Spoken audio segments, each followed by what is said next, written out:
Hoje nós estamos no culto de missões e Deus tem nos agraciado com a presença de uma irmã que eu acho que fez 4 anos mais ou menos, 3, 4 anos que eu conheço ela.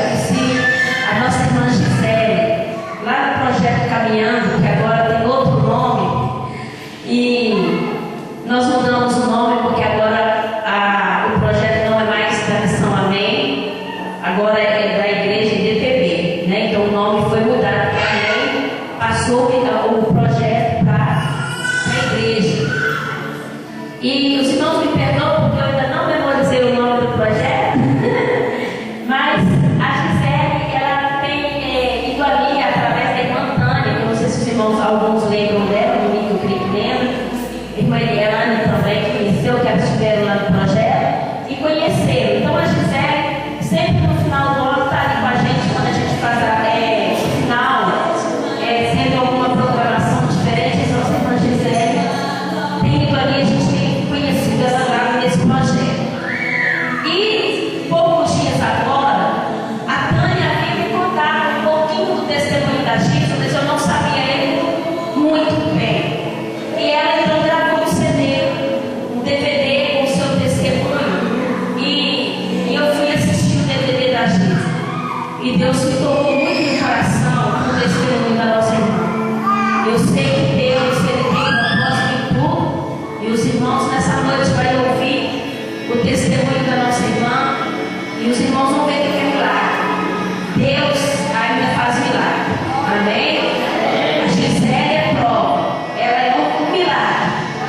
Tomara Deus que no vídeo diz, tá, gente? Em nome de Jesus, só os irmãos ouvindo, Paulo começou a ver, vai dizer que não deu tempo de ver tudo, mas Gisele é um milagre do Senhor.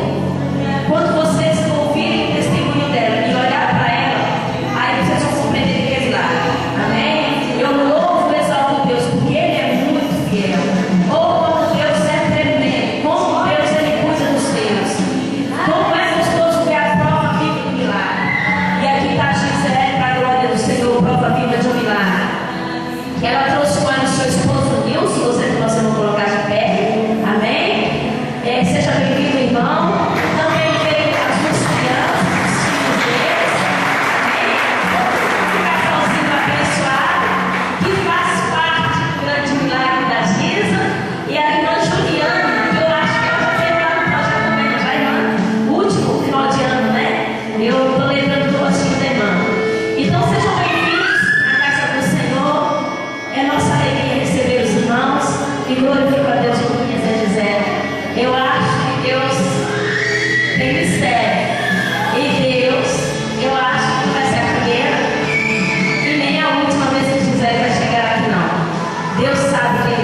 ele nos surpreende. Quando ela me convidou para poder testemunhar aqui com vocês, eu disse para ela: pastora, você é resposta de oração, porque nós temos um projeto que o Senhor nos deu, que chama Palavras que Geram Vidas. Esse projeto Deus nos deu já tem mais de 5 anos, mas o nome desse projeto o Senhor nos deu no ano passado, mais ou menos final de junho, julho, início de agosto, nasceu realmente Palavras que Geram Vidas. O que significa esse projeto? É levar, através de cartas, através de um blog, a palavra de Deus àqueles que ainda não conhecem ao Senhor Jesus. Ali tem testemunhos, tem fotos, tem cartas que o Senhor nos dá, palavras de grandes homens e grandes mulheres que escrevem para o blog. A intenção desse trabalho é realmente saquear o inferno e tornar os céus para a glória do Senhor Jesus. E em meio a esse projeto, Deus foi abrindo as portas para a gente poder compartilhar do que Deus tem feito na minha vida. E nessa noite eu quero compartilhar um pouquinho com vocês do que Deus tem feito na minha vida. No ano de 2007, mais preciso, agosto de 2007, eu ali servindo ao Senhor, eu quero assim ressaltar que muitas pessoas pensam que a enfermidade ela veio por causa de um pecado, ou porque a pessoa ainda não conhece Jesus, e Jesus permite a enfermidade para que essa pessoa venha a chegar até Ele. E eu quero dizer para vocês que isso é engano. Tudo que acontece nas nossas vidas, mesmo as coisas ruins, é por causa da vontade permissiva do Senhor. Nós não podemos nem compreender, mas nós temos certeza que todas as coisas existem porque o Senhor permite, amém? Até o diabo existir foi porque foi a permissão do Senhor. Se o Senhor não quisesse, ele não existiria. E assim Deus nos deu livre-arbítrio quando nos formou, quando Ele nos fez. No momento em que Deus permitiu a enfermidade tocar na minha vida, era o tempo que eu mais estava servindo a Ele, que eu estava vivendo mais intimidade com Ele. E muitas pessoas na época não entenderam, se revoltaram contra Deus, questionaram a Deus, mas eu aprendi a obedecer a voz do Senhor e não questionar nenhuma circunstância que Ele me permitia passar. No ano de 2007, Deus me deu uma filha espiritual, que se chamava Karine. O Senhor fez eu deixar, Ele me pediu para deixar minha casa, os meus filhos, que na época estava Gabriela com 5 anos, Mateus com 4 anos, e o Senhor falou para eu deixar os meus filhos e cuidar da Karine. A Karine havia conhecido ao Senhor Jesus, mas havia se desviado da presença dele, e estava cometida da enfermidade, ela estava com leucemia. E eu fui ali abrir mão dos meus sonhos, dos meus projetos pessoais, e fui cuidar da Karine. Fui trabalhar de doméstica, fui trabalhar de enfermeira, fui trabalhar de amiga e mãe. Mas para a honra e a glória do Senhor Jesus, eu pude ver aquela jovem reconciliando com o Senhor e vivendo uma vida de intimidade novamente com o Pai. E passando-se um tempo, o Senhor disse: agora é tempo de você e a Karine já pode andar sozinha novamente. Pode efetuar os seus projetos pessoais. Eu fui efetuar os meus projetos pessoais, fui fazer curso, fui trabalhar fora. Só que eu era uma mulher que fazia muitas coisas ao mesmo tempo. Eu achava que eu era mulher maravilha, podia estar em vários lugares ao mesmo tempo. Mas nós sabemos que nós não somos dessa forma. E no caminhar do meu cotidiano, eu pude perceber que eu estava tendo sensibilidade ao sol. E eu achei que eu estivesse anêmica pelo fato de trabalhar muito. Falei assim: eu não estou dando conta mais. E um dia trabalhando, eu fui trabalhar no clínica estética, e a gente arrumando uma noiva, eu olhei para o meu pé, para o meu tornozelo e assustei. Mas falei assim: não vou apavorar ninguém, porque eu estou conseguindo ficar de pé. Não virei o pé, não torci o pé, sensibilidade para o sol. E quando a gente terminou de arrumar aquela noiva, que as minhas amigas olharam e falaram: Zé, o que aconteceu? Eu falei: não sei, eu estava parada trabalhando e agora meu pé está assim. Aí fui procurar os médicos, na época eu não tinha convênio, e aí, como a gente sabe, como é precária, né, a saúde do nosso país, me deparei com o SUS, chegando ali, o médico até muito ácido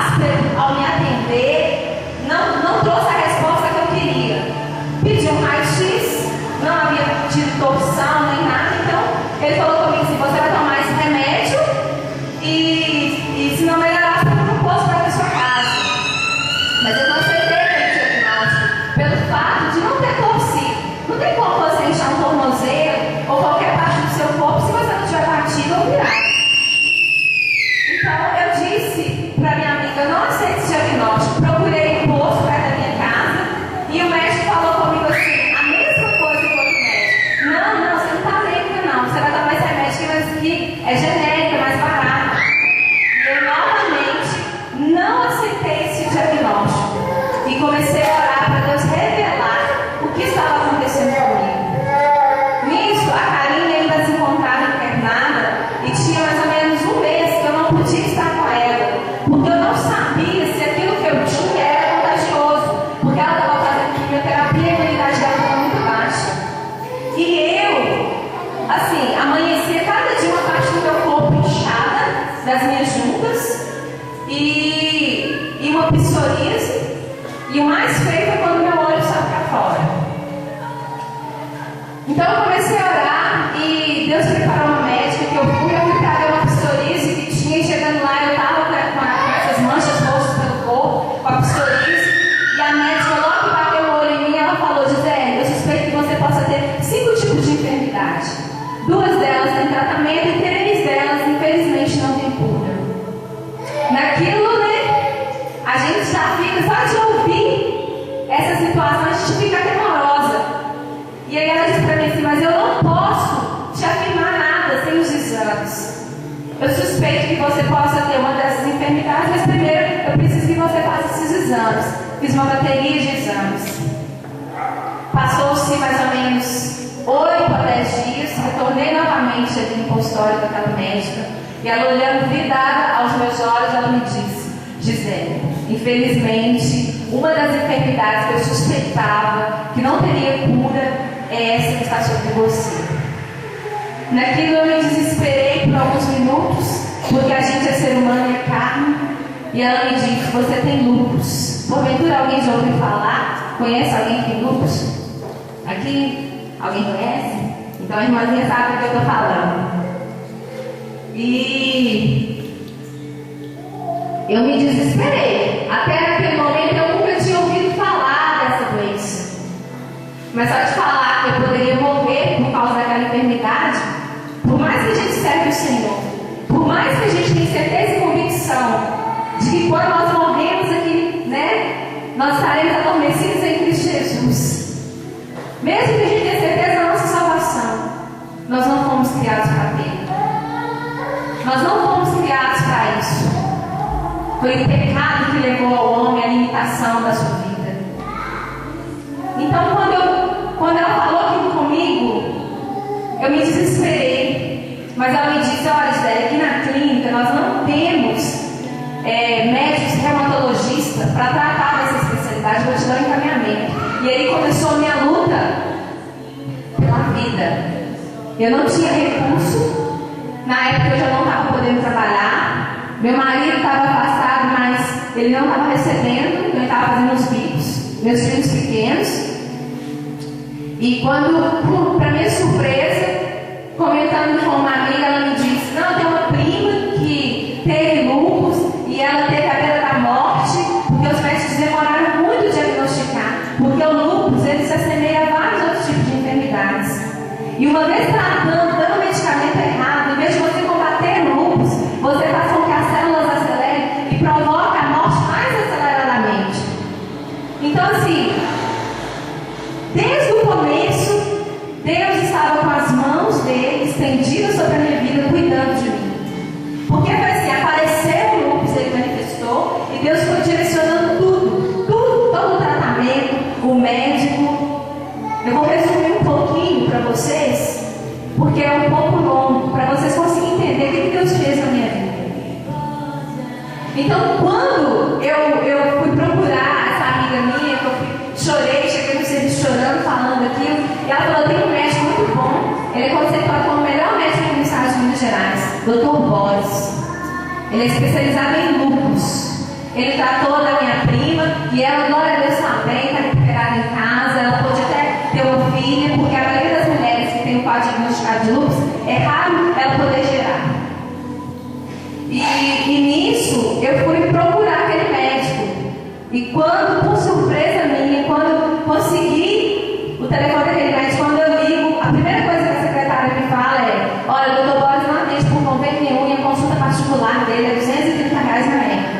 quase 5 anos atrás, viu, queridos? Imagina só o meu desespero. Eu falei, desliga o telefone, depois a gente liga. E fui pra casa chorando. Esse dia eu estava na casa da minha mãe, falei com a minha amiga assim, depois a gente volta. Chorei muito e falei, Deus, como que vai ser? Como que vai ser agora pra frente? Mas quando, queridos, Deus nos permite passar pela prova, Ele envia os recursos necessários para nos socorrer. A gente tem que aprender a confiar em Deus. Eu não entendia por qual circunstância o Senhor estava me permitindo passar por tudo aquilo. Você estava dentro do centro da vontade perfeita dele. Eu não entendia por que o Senhor estava me permitindo, mas eu sabia que Deus queria tratar alguma coisa comigo, ou com quem estivesse ao meu redor. E comecei a orar, marquei a consulta, e disse para minha amiga, irmã da Karine, que já tinha dias que eu não ia ali, e eu falei assim, falei com a irmã dela, com a Kelly, eu não sei quem vai visitar a Karine, mas diga que não precisa de ir, que era uma sexta-feira, não precisa de ir. Foi uma sexta-feira, dia 9 de novembro de 2007, mas quem vai visitar a Karine sou eu. E eu fui ali. Deus me permitiu estar com a Karine. Karine estava muito tranquila, muito sonolenta, muito bem. Ela sentia muita dor, ela sofria muito, mas em nenhum momento ninguém se ouviu falar da boca da Karine que ela murmurasse ou reclamasse. Em momentos de muita dor que ela sentia, ela pedia perdão para a gente porque ela estava gritando por causa da dor e dizia para o Senhor, Senhor, para que tanta dor? Eu já estou pronta. Eis-me aqui. E ela cantava muito aquela música da Aline Barros, sonda-me, Senhor. E naquele dia eu não sabia que o Senhor tinha permitido para eu estar ali despedindo da Karine. Quando no dia 10 de novembro de 2007, o Senhor recolhe a Karine para estar com Ele. Ela na época tinha 25 anos, deixou um filho de 5 anos, o Lucas. E muitas pessoas questionavam por que o Senhor levou a Karine se Ele falava tanto que a Karine iria ser curada. Hoje nós entendemos que a cura que o Senhor dizia era a cura espiritual, era ela estar bem novamente com o Senhor, porque de nada adiantaria Jesus curar ela fisicamente e ela se perder neste mundo e perder a sua salvação. Nós sabemos que aqueles que dormiram em Cristo um dia hão de se encontrar na glória novamente, e isso traz paz ao nosso coração. E infelizmente, quando chega no dia 11 de novembro de 2007, o dia que a Karine foi sepultada, foi o dia da minha primeira consulta. E chegando ali, diante daquele médico, com os meus resultados de exame nas mãos, ele olha para mim e fala, olha, Gisele, de acordo com esses resultados de exames, eu não posso te garantir nem 5 minutos de vida. Sabe o que é você sentir o céu descendo e a terra se abrindo? Foi como se um filme da minha vida passasse na minha frente. E eu pensasse que vai ser dos meus filhos, tão pequenos. Queridos, de uma outra oportunidade, quero compartilhar com vocês. Os meus filhos, eles vieram por causa da promessa do Senhor. Foi um milagre do Senhor na minha vida. Eu já tive tantas perdas, mas eu permaneci firme na rocha, porque os meus pés estavam firmados na rocha eterna que é o Senhor. E é isso que o Senhor quer que cada um de nós entendamos. E quando eu estava ali, aquele médico falou comigo, calma, Gisele. Diante de mim como médico, o que eu puder fazer para te ajudar, eu vou fazer. Mas os seus resultados de exames dizem isso. E eu voltei para casa, ele me falou a bateria de exames que eu iria ter que fazer. Ele falou que iria começar com uma pulsoterapia, falou tudo aquilo que eu iria passar, que eu poderia perder todos os meus cabelos, os meus dentes, que eu ia ter evacuação por sangue, que eu ia ter que tomar muitos medicamentos, que eu ia ter que tomar um medicamento enquanto eu vivesse, ele teria que fazer parte da minha vida, como creme dental, escova de dente. E eu voltei para minha casa, fui obediente em tudo. E um dia, queridos, voltando de uma pulsoterapia, Nisso eu não estava trabalhando. Nisso meu esposo estava fazendo os bicos. E no momento, meu esposo serve do Senhor. Nesse tempo que eu estava vivendo dessa forma, eu queria muito meu esposo perto de mim. E o meu esposo parece assim, que pelo susto ele ficou omisso, ele não tinha assim atitude. Ele não preocupava com a provisão da minha casa. Ele nunca se prontificou a falar assim, eu vou orar por você. E aquilo me corroía e me matava mais ainda, dia após dia, aquela angústia dentro de mim. E eu dizia, Deus. E as pessoas chegavam ali, algumas delas ficavam até com raiva dele. E eu não entendia por que o meu esposo perto do Senhor estava agindo daquele jeito. Ele toda a vida foi um excelente esposo, um excelente pai. Mas no momento que eu mais precisei dele, eu acordava e dormia ao lado dele, mas ele não estava presente. Eu não via preocupação, eu não sentia o amor dele. Por mais que eu tivesse amigos, eu queria ele do meu lado. Eu chorava e questionava a Deus. Tinha dias de eu dar o leite para os meus filhos e abrir o armário, não tem mais nada para dar. E eu chorava diante do Senhor e dizia, Deus, daqui 2, 3 horas meus filhos vão querer comer o que eu vou dar. Mas eu nunca abri a minha boca e pedi para ninguém, a não ser para o Rei dos Reis, Senhor dos Senhores. Eu até brinco e falo que se o chão da minha sala falasse, quantas lágrimas aquele chão falaria que haviam sido derramadas sobre ele. Mas era incrível. O Senhor rapidamente levantava alguém. Muitas das vezes pessoas que eu nunca vi, para chegar até a minha casa e dizer, aqui o Senhor mandou trazer isso aqui para você. Nunca faltou nada. As consultas, Deus levantava um recurso para pagar. Deus foi cuidando de todas as coisas. Mas em meio a tantas dores, tantas dificuldades que eu estava passando ali, um dia eu me coloquei de vítima, né? A gente tem mania de fazer isso.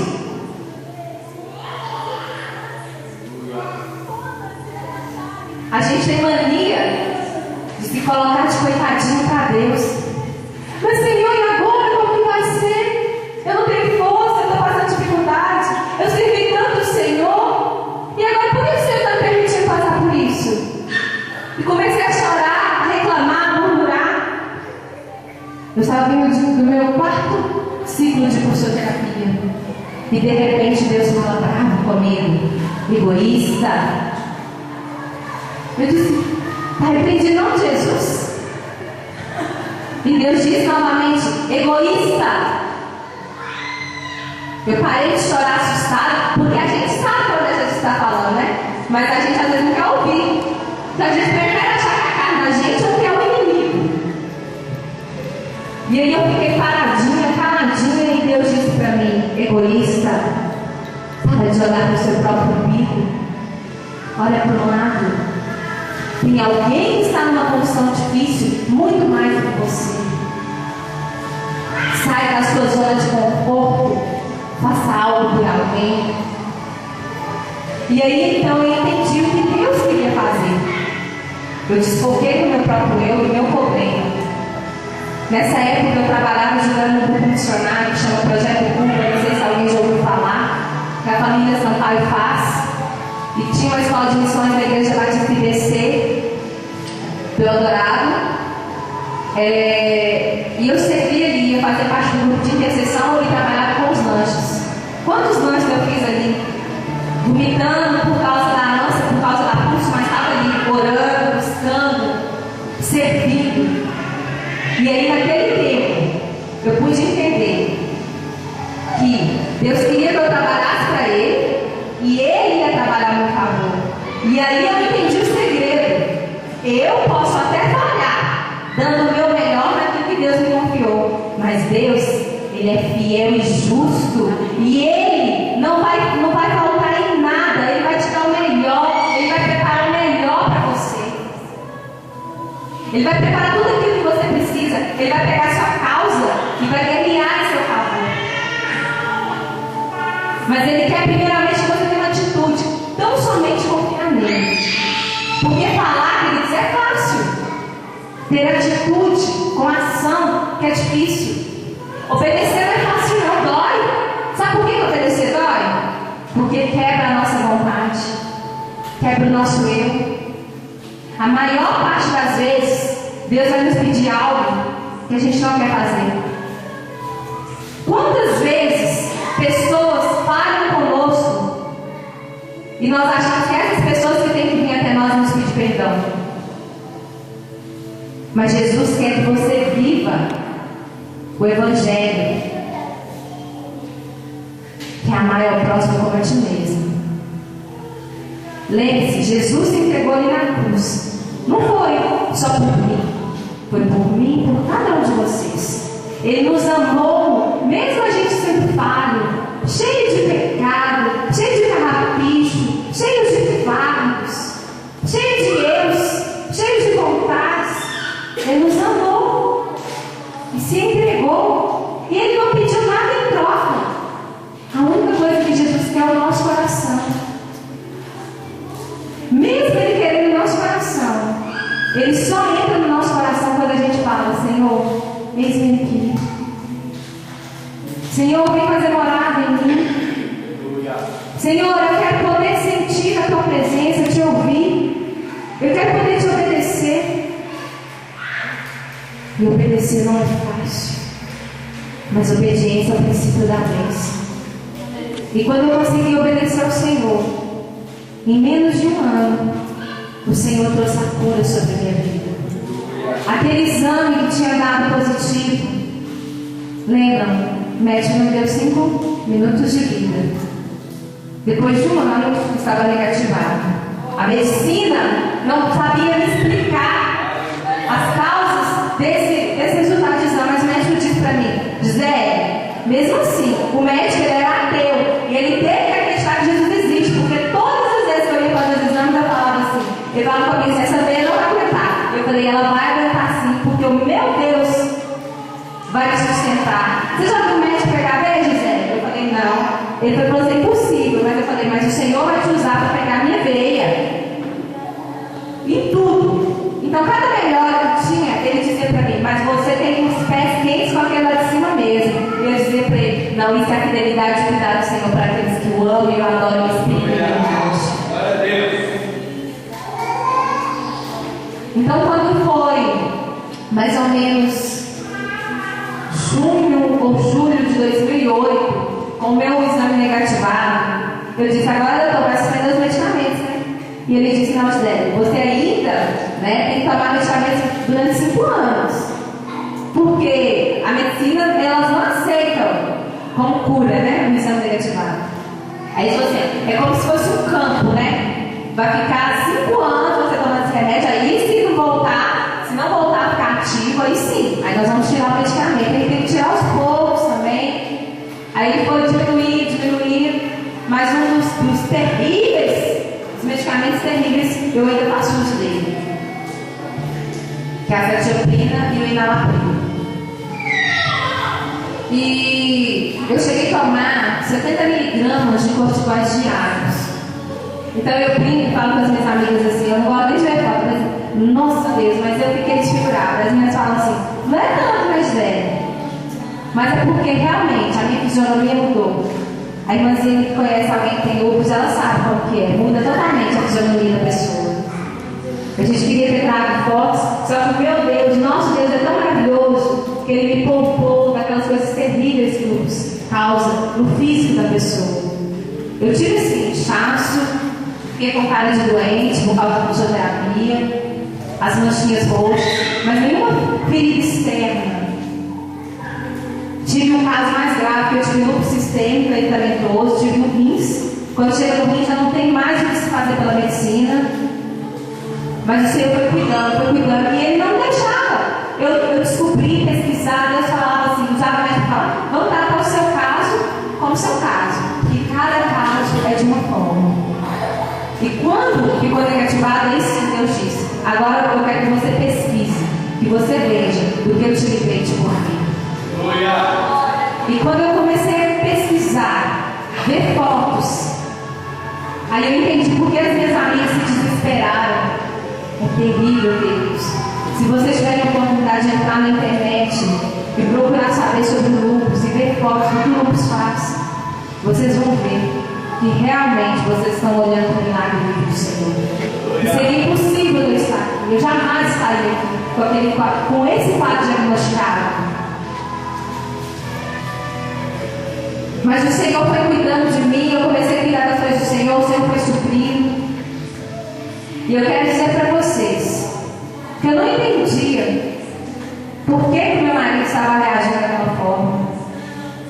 Até que um dia, meu marido às vezes ficava triste, chateado, quando eu ia contar o testemunho, alguns amigos nossos não concordavam, achavam ruim eu falar, né? Falavam assim que doía, por que eu estava expondo o meu esposo. Eu falei, engraçado. Eu falando que ele foi omisso comigo, dói com outras pessoas. Mas alguém parou para pensar quantas lágrimas eu derramei, quanta dor eu senti?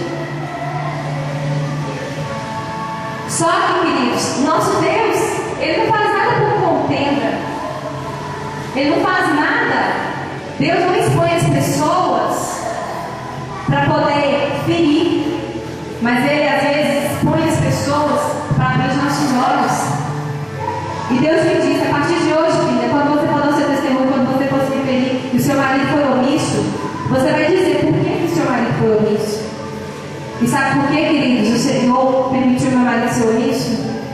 Porque Deus estava fazendo ele uma lixa para me polir. Estava fazendo dele um martelo para poder me amassar, me quebrar, me polir, tirar os carrapichos. Porque Deus não queria que eu confiasse no meu marido, que eu esperasse que o meu marido pudesse fazer algo por mim. Mas Ele queria que eu tão somente confiasse nele, porque o meu marido não podia fazer nada além de me amar. Mas o Senhor, além de me amar, Ele poderia me curar. E é isso que o Senhor queria que eu entendesse. Por mais que eu quisesse, o Senhor me disse, filha, se eu tivesse permitido ele ser esse marido tão bom, tão presente, você não teria me buscado da forma que você me buscou. E eu não teria me revelado da forma que eu me revelei a ti. E aí eu pude entender. Então não questione. Às vezes as pessoas que estão do nosso lado, e as pessoas são os nossos entes queridos que nos ferem. Eles estão sendo instrumentos de Deus para te punir, para te lapidar, para te amassar. Mas isso não é porque Deus não te ama, é porque Ele quer te fazer uma grande mulher, um grande homem. E para isso, queridos, a gente tem que ser amassado. O vaso, quando ele está imperfeito, o oleiro quebra e ele faz de novo. E é isso que Jesus quer fazer nas nossas vidas: nos moldar, nos fazer vaso novo, perfeito, para que Ele possa vir derramar a unção dele e nos encher. Queridos, quando eu passava por aquilo ali, por aquela situação, eu dizia, Senhor, o que eu vou falar para as pessoas? Porque as pessoas questionam, se Jesus te curou, por que você está tomando remédio nele? Eu falei, mas como que vai ser? Porque isso a gente escuta, não é no mundo não, viu, queridos? Infelizmente, é no meio da igreja. É no meio da igreja. Jesus não curou pela metade, mas Jesus curou pelo inteiro. Por que você toma remédio nele? E um dia eu tive um sonho, Deus me disse em sonho, que quando as pessoas me questionassem por que eu tomo medicamento ainda se Jesus me curou, Ele disse para eu dizer para essas pessoas, diga para essas pessoas que aquele que começou a boa obra na sua vida ainda não terminou, mas Ele é fiel para completar. E eu continuei tomando os medicamentos sem ter reação alguma, porque mesmo tendo lúpus negativado, pela medicação que eu tomo, eu deveria ficar só em cima de uma cama. E depois disso eu voltei a trabalhar e trabalho até muito. Tem hora até que eu brinco, eu falo, acho que eu exagerei, né? Eu exagerei porque eu estou trabalhando muito, tenho que vigiar, né? A palavra de Deus diz vigiar e orar. Então a gente tem que vigiar, tomar posição, obedecer, mas ser prudente. E nesse tempo eu falei assim, já está passando, vai fazer 5 anos agora em novembro que eu comecei o tratamento. E o ano passado, em outubro, eu fui ao médico e o médico me disse, Zé, seus exames são melhores que os meus. Se o seu exame de dezembro ou janeiro continuar negativado, nós vamos tirar todos os medicamentos. Eu falei, glória a Deus. Comecei a orar para as meninas e eu tinha tanta certeza e convicção para ela fazer exame de janeiro. Certeza e convicção de que Deus iria me dar um documento através da medicina dizendo: a Gisele está curada e ela não precisa mais de medicamento. Aí eu falei com a Juliana, vamos marcar. Eu já tinha gravado meu testemunho e falei assim: agora nós vamos esperar o resultado do exame, eu vou lá. Eu já fiz os exames e em dezembro eu trabalhei muito. Então eu comecei a sentir um pouco de cansaço, percebi que eu tornozelo inchando novamente. E aí fui fazer os exames. Estava certa de que eu ia ter alta. E para minha surpresa, quando eu chego ali, o doutor olha os meus exames e fala comigo assim: tudo bem, Zé? Tudo bem? Tudo ótimo. Você olhou os seus exames? Eu olhei, tá tudo beleza, tá tudo beleza? Ele olhou para mim e falou assim: não, Gisele, não tá tudo beleza. Eu falei: como assim, doutor? Os seus leucócitos estão muito baixos. Aí eu falei: meus leucócitos estão muito baixos? Aí você não viu? Eu falei assim: não, mas você me disse que ele ia ficar sempre baixo por causa das antiocrinas. Ele me disse: não, mas você viu que o seu anti-DNA é o estado? Eu falei assim: está negativo. Ele falou assim: não, Gisele, o seu exame anti-DNA voltou a ter reação. Ele está ativo novamente. Aquilo, queridos, me calou o choro. Eu tinha tanta vontade de chorar, meu marido estava do meu lado, e o médico olhou para mim e falou assim: não, Zé, mas não desespera não. Afinal de contas, você não está pagando pelo medicamento, o medicamento é muito caro. Você não está pagando pelos medicamentos que você usa, para honrar a glória de Jesus. Tem pessoas que até hoje eu conheço não conseguiram que o governo liberasse medicamento. Na época que eu comecei a tomar, ele ficava só um, eu tomava 9, ficava R$700 por mês. Hoje eu não sei o valor dele. E tem muitas pessoas que têm que pagar para estar vivendo. E o Senhor me permitiu receber pelo SUS. Então ele falou assim: então nós vamos continuar com esse medicamento até maio. E vamos ver o que vai acontecer. Eu fiquei realmente muito frustrada, muito decepcionada. Porque eu tinha muita certeza e convicção de que eu ia ter alta. Porque afinal de contas eu estava obedecendo o Senhor desde o começo. Tudo. Eu estava sendo apontada, estava sendo julgada, mas nada daquilo estava me importando. Porque a minha certeza e convicção de que Deus estava comigo, que Ele é comigo, era maior do que todas as outras coisas. E quando eu cheguei em casa, no ponto de ônibus, eu não aguentei, eu acabei de chorar. E vim pensando, falando com o Senhor. E quando eu cheguei em casa, eu liguei para a Juliana e falei para ela assim: Juliana, como vai ser? O que eu vou falar para as pessoas agora? Eu tenho que terminar o DVD. Mais uma vez eu me surpreendeu. E eu falei: vamos lá, Juliana, não vou nem pensar, porque se eu pensar, não sei o que eu vou falar. E quando a gente começou a gravar, para surpresa, o Senhor me disse para estar falando. Jesus primeiro me perguntou: Gisele, eu diminui o meu poder de Deus? Eu falei: não. Porque eu permiti novamente ficar negativo nos seus exames? Eu falei: não, Deus, o Senhor continua sendo Deus. Gisele, você ainda me ama? Eu falei: sim, Senhor, eu ainda te amo. E naquele momento eu pude entender que, independente de um exame estar negativado, do Senhor permitir novamente essa enfermidade ficar ativa na minha vida, Ele continua sendo Deus da mesma forma. Se Ele quiser me curar instantaneamente, Ele é Deus para isso.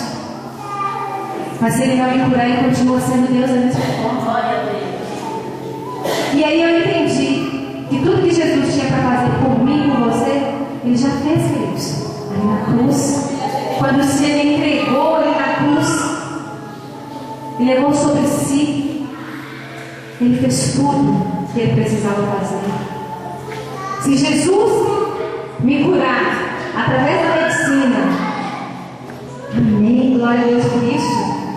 Mas Ele não me curar através da medicina, Ele ainda continua sendo Deus. Ele não diminuiu o seu poder. E eu entendi que eu tenho que amar a Deus na essência do que Ele é, e não naquilo que Ele pode me proporcionar. Porque Deus. Se eu perguntar aqui para vocês nessa noite, quem de vocês tem uma causa difícil, que precisa da intervenção do Senhor, eu sei que muitos de vocês vão se colocar de pé. Mas se eu perguntar aqui, quem crê verdadeiramente que Deus já te deu a vitória, poucos são os que se levantaram.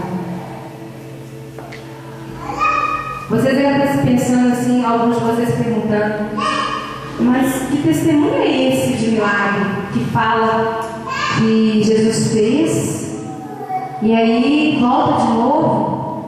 Queridos, eu não sei responder para vocês por qual circunstância o Senhor permitiu. Eu só sei dizer para vocês que Ele me ama, que Ele é comigo, de que Ele é Deus e de que nada Ele tem me deixado faltar. Nada. E Ele quer mostrar a essência dele com cada um de vocês. Eu quero ler para vocês o que diz a palavra do Senhor em Jeremias.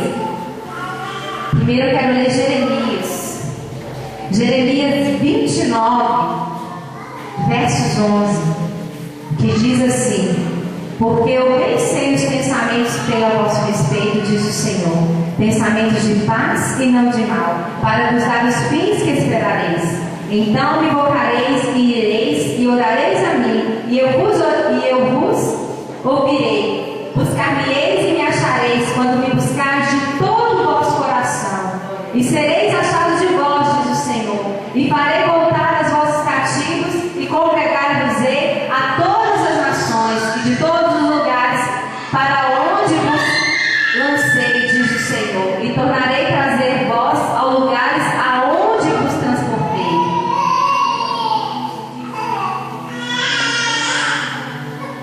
Queridos, o Senhor sabe de tudo que você precisa e anseia. E assim como o Senhor disse a Josué, Ele nos diz nessa noite: sede forte e corajosos.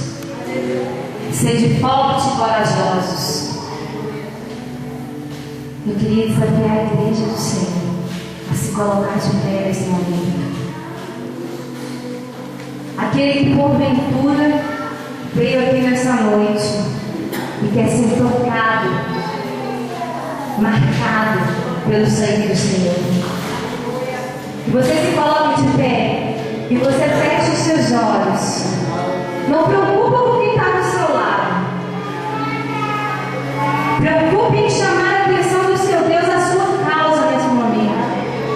Se porventura você é casado e o seu cônjuge não tem sido presente, não tem te ouvido, não tem sido parceiro, parceira, amigo, peça ao Senhor que entre na sua causa. Conte para Deus qual é a sua necessidade. Porventura, se você está com uma enfermidade física, peça ao Senhor que te cure nessa noite.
vezes falar com Jesus é como você fala com um amigo. É um diálogo. Não precisa